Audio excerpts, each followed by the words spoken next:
So, full time, a very disappointing game for Liverpool. You didn't expect this result.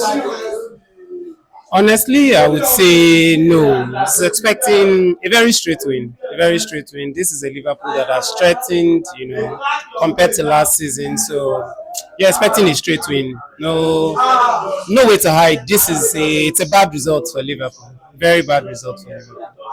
So, what really went wrong? Because first half, we see that Liverpool, we will know. So, what you can't do second half? Well, second half, I would say Crystal Palace played better in the second half, and coupled with a number of the changes that were made, you remove Ekitike, and you will see the problem that Liverpool is going to have this season. No recognized striker after Ekitike. All right, so that shows why we're going all out for Isak, right? So that's already a problem. You remove Viets from the middle. Yes, I see that.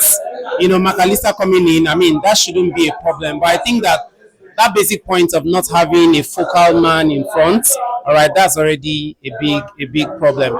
You would notice that Salah came central and then Frimpong came to the wing. Of course, that's how they would want to play anytime, Salah would not be there, but we still need a striker. That's something we have to address. From the lineup, were you okay with the lineup, or there is a little bit changes that you felt Slot should have done? Well, so I think the lineup was pretty okay. The only visible change you would have seen was not starting McAllister and starting Jones. But I mean, that's not Jones has also before Gravenberch became our number one DM. Jones had trialed in the DM position, so I think that can still. So I mean, it was a good starting 11.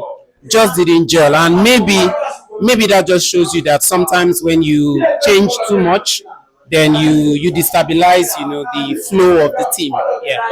Now, do you think the absence of Gravenberch has any effect on this game? 100%, 100%. You're talking about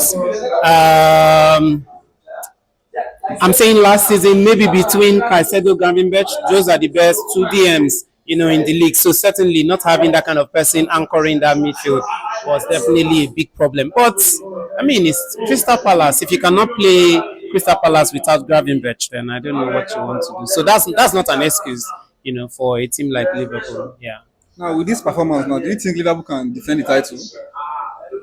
Well, I would say even the Community Shield is still a glorified preseason game, Yeah, so it's a good learning point. You see the good time, the good size and the bad size. You take that up. They are just pointers to tell you that you're not ready yet. There's still a lot of ironing out that you need to do. And that striker position needs to be filled. So if they weren't pushing for it before, it's obvious now that if Ekitike cannot play 90 minutes or for any reason, maybe for injury, for a yellow card, for whatever, you need somebody else. So are we going back for Isak? Is there a way you can help us beg Newcastle? I beg, give us Isak, we have to find a solution for that striking role. But it doesn't mean that you can write off Liverpool for anything. Don't worry, they'll get back. They'll get back. So, is there any positive you can point out from this game? Positives to point out from this game, Ekitike had a massive debut. I think that was brilliant. He scored his goal. Viet, you also see his touches and all of that. He will need to get used to the physicality of the Premier League. I'm sure that's something he already knows. Kekes also wasn't as brilliant going forward as Frimpong was. Everybody could see that Frimpong was better going forward than Kekes was. But, I mean, he gave a good shift, also defensively. So you'd want to. So I think all around, I mean, it was a good performance.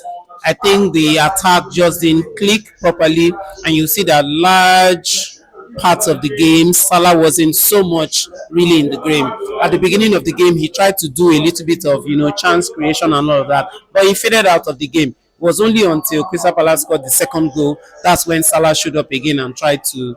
But then again, see how it turned out in the penalties. So that's something that. Now, Salah just lost missed a penalty, two penalty back to back. That's for a very long time. Are you worried? Are you worried about that? or do you think the next PK Salah should not take?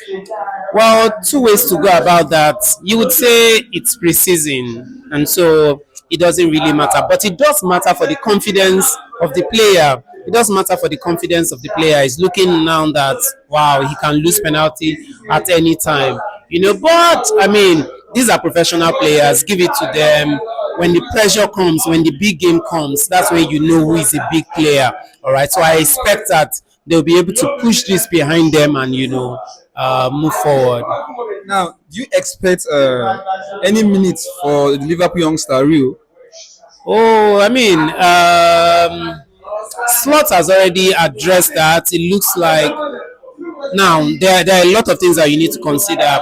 Are we getting one more striker? That's going to count because there will be a lot of chop and change. All right. So as you have seen today, it's possible for Salah to come central and Frimpong to play the wing.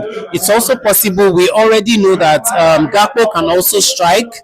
Gakpo can strike, which means that Rio can play the wing. All right, so there will be a lot of moving around. Even Viet can also play on the wing, so there will be a lot of moving around. So I expect that once the season starts and there are a lot of competitions. I mean, 4 competitions already, so there's no way you won't give Rio, and also the same thing for Trey and Yoni. They will definitely get a lot of playing time. I mean, maybe definitely for the cup games, and then if they also need to rotate in the Premier League or maybe Champions League, I'm sure they would have a lot of time to play.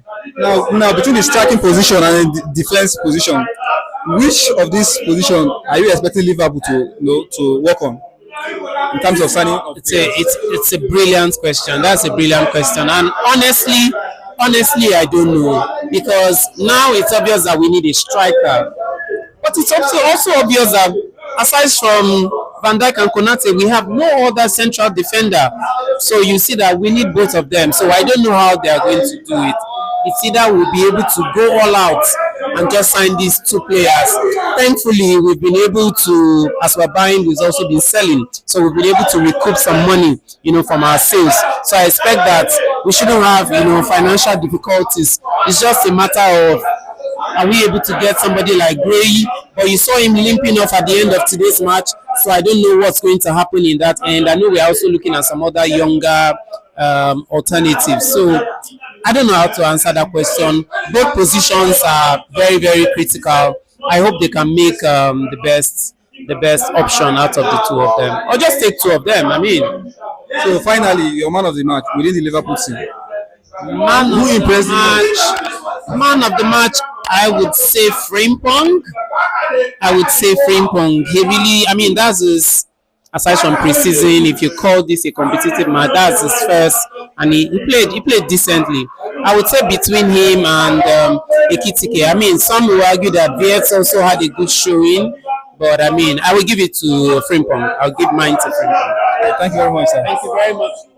If na the first time you come across our video, abeg help us subscribe to this channel and turn on the notification button so that when next we post our video, you could be the first person to see am. Thank you.